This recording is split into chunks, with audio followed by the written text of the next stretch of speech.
Hi folks, another really interesting list for you today. I was browsing Goonhammer. Go to Goonhammer. They have really great data on all the latest events. And I saw this list and it is just one of the most aggressive lists I've ever seen. Like, I hate it and I love it. It's amazing. It's going to get in your face, slap you around really quickly. So this was taken to the Normandy GT, 86 player, 5-round tournament by someone called Dark Michael. Absolutely congrats on him. He went undefeated, got himself third place, because probably went down to tiebreakers and points, but look at this list. Okay, so it's a Vanguard Onslaught.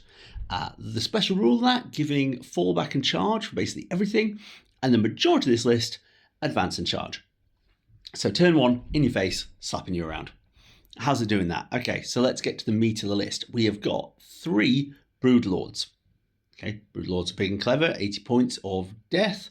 They are each leading, obviously, 10 Genestealers. We'll see those later on. They're giving those Genestealers devastating wounds, and they're picking a unit in close combat with them and giving that unit -1 to hit. So really effective utility when you're running in on the charge. Each of those Genestealers has got a ton of attacks. I think it's 4 attacks each, so 40 attacks with devastating wounds.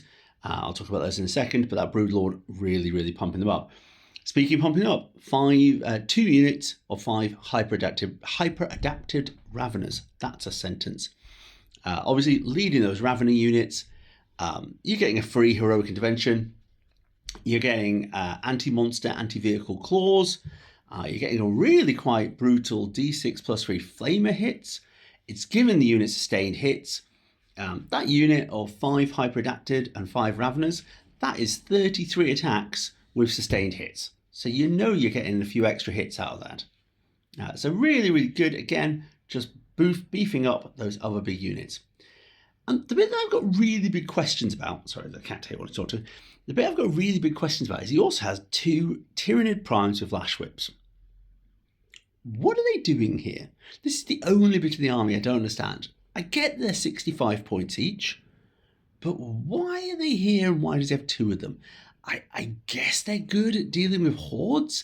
They don't seem to be able to join anything in his army. Do anybody who knows why these 2 Tyranid Primes with Lash Whips are in this list? Tell me in the comments, because I don't know. But generally, sure, you have your Tyranid Primes. All right, getting to the other stuff. He's got a Biovore, 50 points for a really quite punchy shooting profile. Plus, dropping Spore Mines if you don't have a better plan. Big and clever, I guess, and 50 points.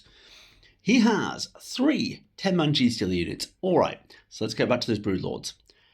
These 10-man Genestealer units have got 40 attacks, hitting on 2s, rerolling 1s, possibly rerolling 1's wounds if you're on an objective, devastating wounds because of the Broodlord. They are going to do work, right? And they're advancing and charging. He's got 3 Lictors on there. Yeah, 1-person Lictors. Lictors are generally just really annoying.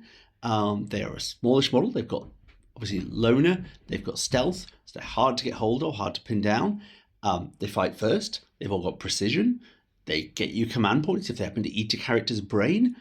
3 of them at 60 points each. Absolutely. They're going to be annoying. They're going to be early on in your face. He's got 2 5 model units of Raveners. Again, we talked about them running around with those hyper-adaptive Raveners. 33 attacks out of that unit, just doing a lot of damage. And then he's got a Tyrannofex. This guy's 200 points, but he's got it kitted with the Rupture Cannon.